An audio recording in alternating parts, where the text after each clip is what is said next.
What's up everyone, my name is David Arroyo, and in this video we're going to be talking about storyboarding, which I do quite a lot on this channel now. I know it's been a long time since I've uploaded a video here. I've been extremely busy, but tell you what, how about we jump straight into the storyboarding part and I'll tell you all about what's been going on, and we'll talk a little bit about storyboarding as usual. All right, I'll see you guys during the drawing. Okay, so I have decided to divide this into three parts, with part one, what is storyboarding, part two, storyboard examples, and part three, my storyboard process. And we're going to start with part one, what's storyboarding. So I find that the best way to explain what storyboarding is basically to just show you, right? So storyboarding is basically what happens when you have a story, right, that's written, and you have to visualize this story, like in these drawings that you're seeing here, right? So it's a sequential process. So you have drawings that follow up on each other and basically mimic what the final product would be, like in a film or a cartoon or anything like that. On storyboards, there are also guidelines, like for example, all these arrows that you're seeing. Well, these are there to let you know what kind of camera movement there is or how the characters on screen have to move. Storyboarding is basically an opportunity to get the framing of a project right, the composition, the tempo and speed, and so forth. And basically what I'm going to be showing you later on in the video is how I've done some of these drawings and how they were made. But for now, let's just quickly have a look at what project this is. So these are storyboards that I drew for Fast Layne episode 1, which was directed by Ashraf Asdulu. As for the images that you're seeing here, well, they are storyboards or individual shots really from an assignment that I give every year with my students from the story design course. And so what we always do is that we have about 9 shots that we draw, and for every shot the students have 20 minutes to draw it, so they only get to see a sentence on the board on the screen, and then during 20 minutes, and then they draw it. And at the end of each session, when everyone has finished their 9 shots, which is like 3 hours later or so, we come together and we compare our shots, right? So it's not sequential. This exercise is one of the very first ones we do in story design, but it's a great way of getting to practice your composition, your framing, your storytelling, skills, and all that stuff that is very useful for moving on for other like storyboarding exercises that are sequential in nature, right? Here you have an example of my selected storyboards, the ones that I like the most from my own results, and there's quite a few from 2023, as you can see, so I guess I was in the mood. But here you have some examples of like number 1, for example, are the ones that I did, and numbers 2 to 8 are always from different students, but it's always the same scenario. So if you were to look at this scenario right here, it says Ronald sits at the bottom of the stairs tying his shoelaces while holding his mobile phone to his ear so he can quickly finish his conversation, right? So as you look at each individual drawing or interpretation of each student, you can see that the outcome is completely different, and it will give a different vibe as well. Like number 5 will give an enclosed vibe, like the character might be trapped. Number 8 gives a little bit more of a sense of urgency. Same here with the next scenario that you can see here. So in this one, it's Megan is hiding behind one of the cars at an underground parking lot while her killer with a gun is still looking for her, right? So again, number 1 is mine, and 2 to 8 are from different students. You can also again see, first of all, different art styles. Everyone draws and storyboards differently. Also, every student, 20 minutes, one student can do a lot with 20 minutes, one student can do less with 20 minutes. It all depends on skills, but you can clearly see the differences in how some students decided to focus on the shadow, the others on, for example, the type of lens that is being used. I find it so fascinating when the results come in, Right, a last example from that assignment is another scenario. So Dr. Miller focuses intensely on his patient at the operating room where he's performing open heart surgery. He is surrounded by his medical staff who assist him, right? So again, number 1 being mine, 2 to 8 from students. And you'll see that we all have more or less the same type of shot, but the camera angles are different. And therefore also the tension, the mood, the interpretation again. For each shot, you can have a different type of feeling. Even a project, you can even say like, oh, one is for a comedy and one is for a serious project. This is an example of a storyboarding exercise where it's very short, where we don't get to focus on all the detail, just the pure basic line drawings and nothing too fancy, right? So you can do it in 30 minutes. Here's another one that we also do. It's sequential, so these ones follow each other up. And there's stories where you can see like shot 1 to 10 here. If you follow them up, you can follow a story there. Again, here another example of a project that I have been working on, and it's also sequential. So these type of things we also do. So storyboarding is not always with grayscale values and all these details. It's actually most of the time something like this. The first stage is the very quick composition stage where you do 1 to 2 minutes max, right? You just want to make sure that everything is in place. Then if you have a little bit more time, like 5 to 10 minutes, then you can go a little bit more detail, add a little bit more contrast. And if you have even more time, like we do for the first exercise that you saw, 15 to 20 minutes, well, then you can add grayscale values and lighting and all that stuff to make it look fancy. Now, another thing that's important to note is that storyboarding doesn't only happen for film, but also for comics, as we can see here, right? So you have a page layout, and in comics, it gets a little bit more complicated because your frames, their aspect ratio keeps changing, right? So here you have an example of the actual page. This was a demo that I also gave for feedback for a student. And here you have some more examples from comics. Here, the framing is pretty standard, but you can see how the storyboarding part was crucial in order to get the final result, right? But here again, the aspect ratios change, right? So you have one strip, but in the strip, you've got 2 different panels. And again, the storyboarding was very important to get the original feel and sense of it. Now, there are many ways to storyboard for comics as well. Here I did a quick layout pass first, then a line pass, which just pencils, not like inking, and then even a color pass. So with that said, let's go and have a look at some storyboard examples. So these are examples from one of my students, a very good student, and I really liked his storyboard assignment, or at least what he handed in. So this was an exam actually. And so he had a story that he had written out, and after having the story, so you hand in the story, it gets approved, because I also give lessons on actual storytelling, how to write a story, and all the important things like the hero's journey, story circle, character wants versus needs, all that stuff is in that course. So once they go through that, they create their own little script, and based off of that script, they get to storyboard the script that they created themselves. Right? At least that was the assignment or exam in that particular year. This was handed in 2020, but it was a student that had started the course in 2019.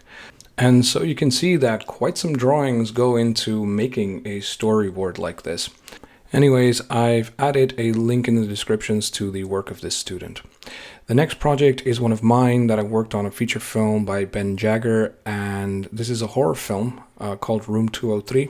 Here you can see that the style is completely different, and it also goes with the vibe, right? So if you're going to work on a more serious, mature project, the drawings and line type of work that you do is going to look different.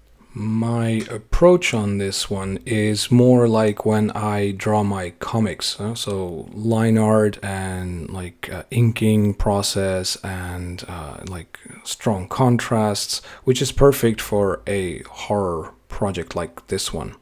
It was a fun experience, definitely. Now, the next thing what you're going to see is that some of the frames are out, and that's because you're going to have to watch the movie to reveal what happens next. There are some spoilers there. This is another scene from that film, scene 85. Also here, we're making a jump in time because there are some spoilers, same here. So you can watch the movie on Hulu if you're in the United States. They stream it, and yeah, it's a fun film. Go and have a look. So that's Room 203, and storyboards by me and directed by Ben Jagger. Now, what you ideally want to achieve when storyboarding is to get as close as possible to the final image that you'll see on the screen. This can be for film or for animation or comics. It's easier for animation and comics. Now, a master of this is Dan Milligan. If you really want to see great storyboarding, go and check him out on ArtStation. Right, part 3 and the last part is my storyboard process. Let's dive into that for a second. So you guys remember this? These are the selected storyboards, my favorite ones in this project. Well, these ones were the ones that I did this year, or at least this is the first set because I always do 2 sets per year. And here we can have a look at my process for this one. So they were done around the beginning first or second week of February. I think the second week of February of 2023. And this one was done, I believe, on a Tuesday, and the other one that you'll see after this was done on a Thursday. Now, my strategy changes from time to time, right? Because it's an exercise, so for me it's also an opportunity to try new things. So in this one, my strategy for storyboarding, given that I had 20 minutes per shot, was to do a similar approach to what I do with comics, which is pencil things out first, right? So I create a pencil layer where I do the composition, the framing, right? Just get the basics down. And the one thing that you'll notice when I draw these things is that I first focus on where are my subjects. So this is an important thing when you're going to storyboard, right? The very first thing that you should be thinking about, or at least one of the very first things, is the composition, the layout, the framing, you have your rule of thirds, right? That you can apply to this. And by applying the rule of thirds, you'll be able to position your characters on one of these lines. So that's the very first thing that I think about, right? You can frame them in the center or on this first vertical line or the second vertical line or the crossing of the first vertical and horizontal line. All these things are basically on my mind when I start storyboarding. Now, at the same time, I'm thinking about the emotion that I want to portray, right? What emotion do I want to bring forth? And for this, it's good to have a good understanding of cinematography, the language of the film, right? This is one of the things that I also teach my students, is to really understand cinematography before they get into storyboarding. Right? So we have cinematography lessons as well, where I explain all the different type of shots, what type of shots you want to use, what type of camera lens, what shot goes with what type of emotion, what kind of shot can follow up the next one, these type of things, the framing, we talk editing as well. We cover film editing in order to get a foundation, a good foundation that you will need in order to get good drawings, right? In order to do your framing right, you need to really have this sense of how can I get the right emotion on the screen that is written in the scenario, in the script. And this can be all kinds of stuff. I mean, bringing the camera closer to your subjects or further away can already make a difference in terms of how it's interpreted. Right? So something that's very emotional and you want to really read emotions off of someone's face, that helps when you put it close to the camera. Now, as we're reaching the end of this particular set of shots, I'm quickly going to explain what I'm doing right now in this part of the process. So I'm basically finishing up the contrast, right? So I had 20 minutes per shot, and this is what I'm doing towards the very end. When I have my shots in place and I've got a little bit of time left, I focus on getting the contrast right? Because they were not right. The balances weren't really well on the first go. And this happens, in this case it happened, I think because I started with pencils and focused too much on the line art. You'll see that in my next assignment, so the one I did 2 days later, I did not do any pencils and went straight into the inking. But contrasts are very important, especially when you're doing storyboards in grayscale and at this level. So this is the final result of these 9 shots. Going to the following 9 shots, which were done 2 days later on actually Valentine's Day, funny enough. Here you see that, like I said, I jumped straight into the inking process, don't go for any pencil, so it's, in this case, it allowed me to win more time, right? So and I immediately add the contrasts as I was doing in the movie room 203, right? So every single project or every single assignment can be interpreted in a different way. It all just depends on how exactly you're going to address it. There are many different ways of storyboarding. I've seen this many times with my students, and I see this with myself as well on each different project, depending on whether it's an action movie or a cartoon or a comedy or a horror. It's a different approach. And it's primarily, in my case, it's all about feeling. Right, so how the project feels to you when you read the script, what kind of vibes does it give you? It's gonna like give a certain, I say, like a style or something that comes out of that, right? So you'll often see that and storyboard artists, they tend to work within similar type of projects. So if they've done a lot of horror or action movies or this or that, you'll tend to see them drawing in the same type of projects over and over again. Now there's some storyboard artists that will go from project to project and they have completely different art styles. This is something that you will see with me as well, because I like to jump from project to project and try different things out. But it's something to keep in mind when you are storyboarding. So as I was saying, this was, or at least these particular 9 shots were done on Valentine's Day, and it so happens to be that Valentine's Day is the birthday of my daughter. So I have 2 sons and a daughter, and my daughter is a Valentine's baby. So I actually drew a drawing of her. Basically, is the shot number 5 in the middle, the one that says live. That's basically a cartoon version of my daughter, and she turned 9 on this particular Valentine's Day. Anyways, but it was fun because, you know, students got to draw some Valentine's Day shots as well. You know, there's some romantic shots in here. But anyways, back to the storyboarding aspect of it. It's again the same like method applies. When I start on these ones as well, I think of composition first. All right, rule of thirds and storytelling. How do I want to frame it? What kind of emotion do I want to portray? And the lighting is part of that. You know, the lighting, shadows and your lighting can do a lot. This is why in grayscale you can do a lot with lighting, because the lighting can also guide your eyes in a particular direction. So that's something extra that you can pay attention to when storyboarding in grayscales as well, because you have that extra element.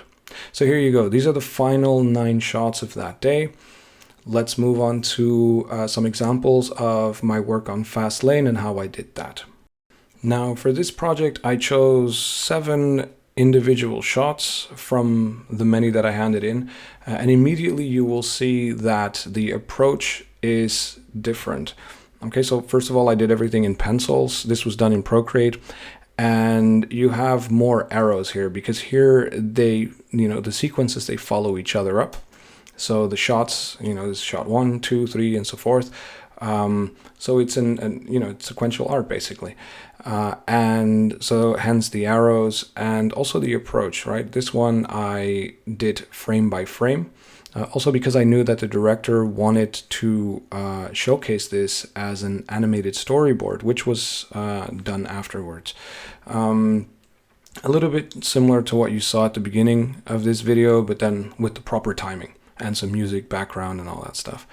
Here's the second shot, which was done. And again, also here, you'll see why anatomy or an understanding of anatomy is quite important. See, if you think about it, when you're storyboarding like this, you're actually storyboarding quite a lot of drawings in a day.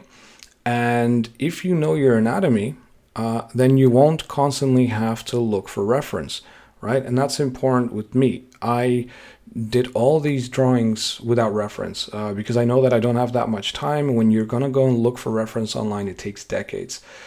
So each of these shots were anywhere between like 10 minutes and I think some maybe 20 max. If they're like establishing shots, for example, might be a little bit more detailed, so it will take a little bit more time. It depends on how many characters are on screen, right? So the more characters are in the shot, the more you have to draw, the more details there will be. So this one, for example, took a little bit longer than the previous ones.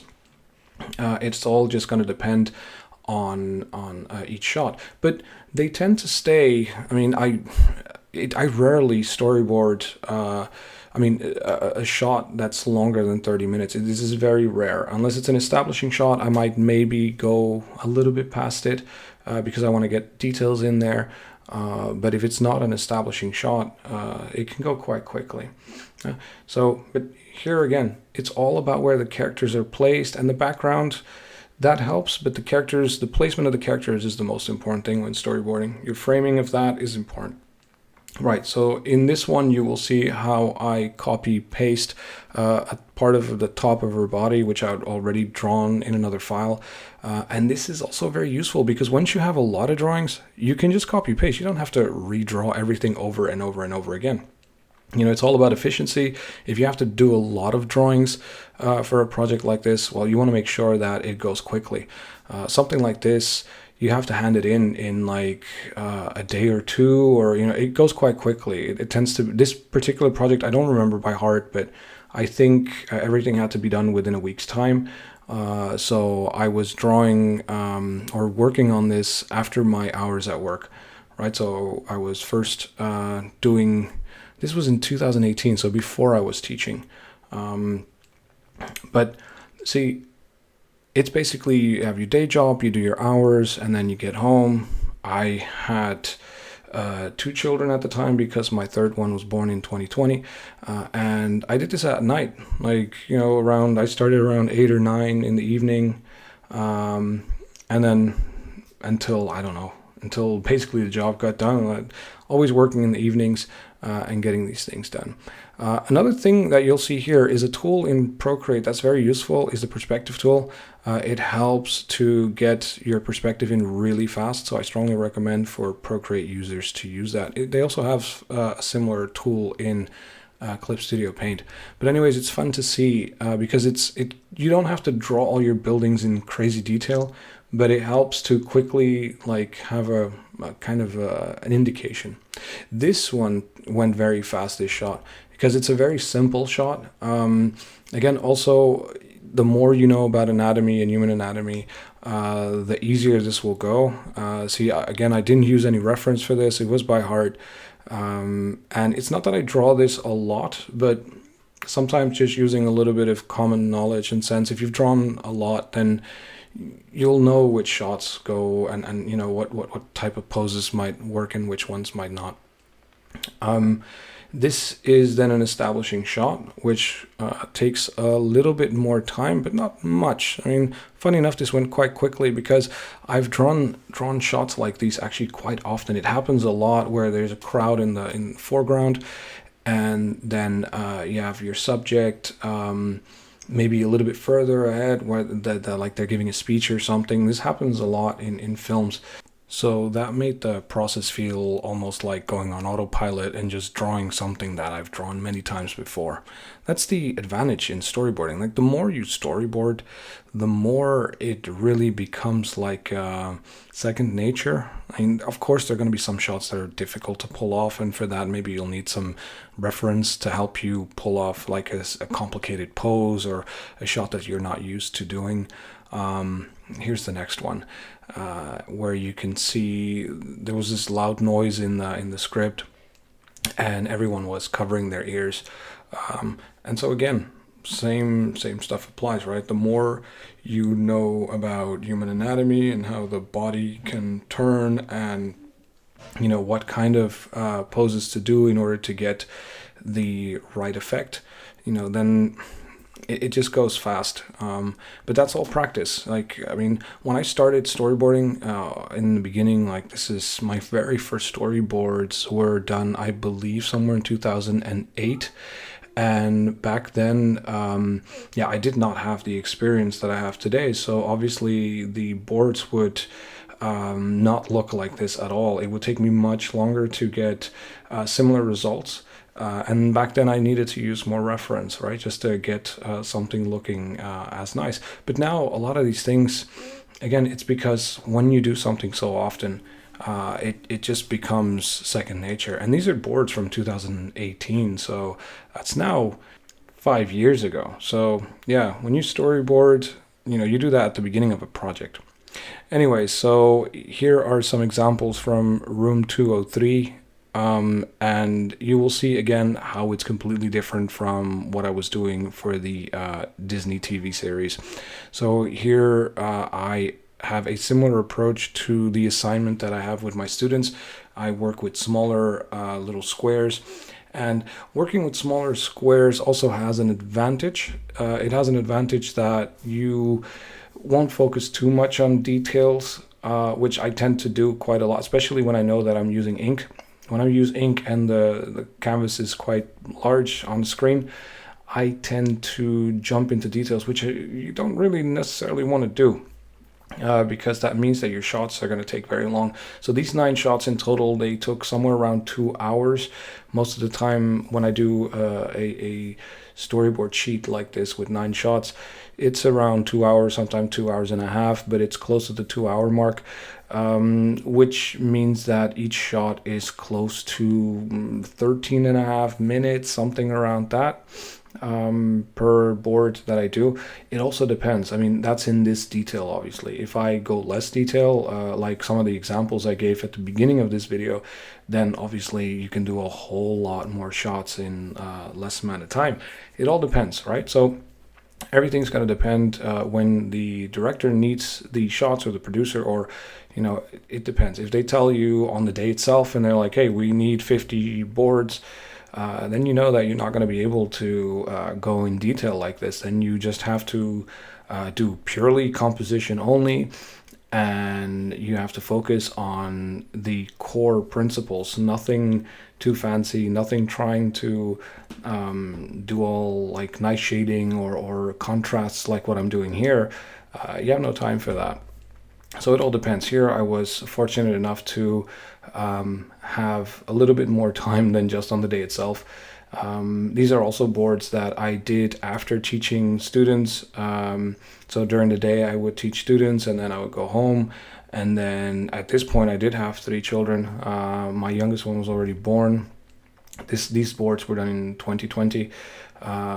And you'll see that, that happens a lot, actually. When you see, for example, the moment you make your storyboards and the moment that the movie is actually released, or the cartoon, if it's a feature film, in this case, it was 2 years later. Sometimes it can be a year and a half. So basically what I'm storyboarding right now, you're not going to be able to see until at least 2025, 2024. It depends if we're lucky.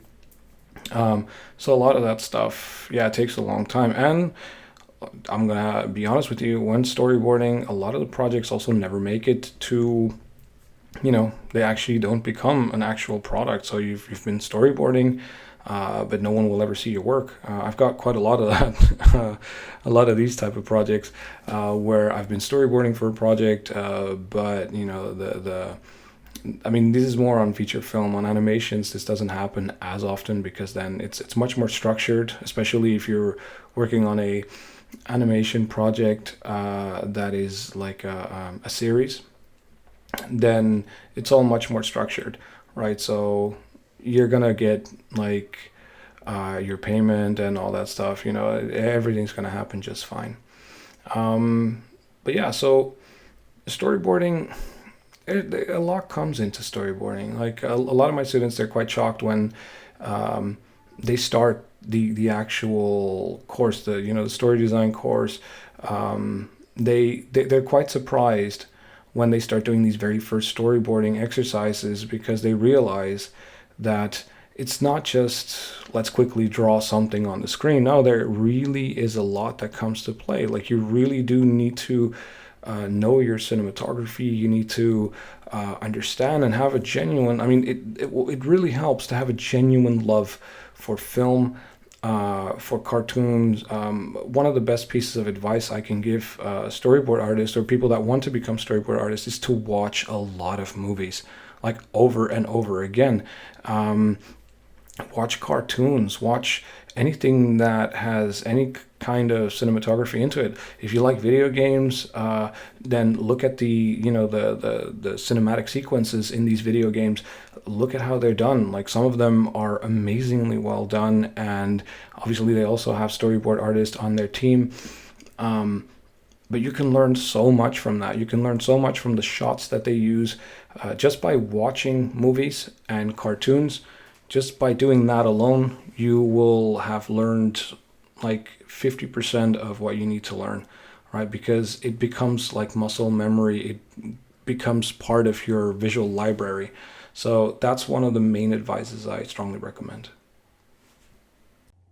And so there you have it, everyone. I hope that you liked this video. I hope that you learned something new from it.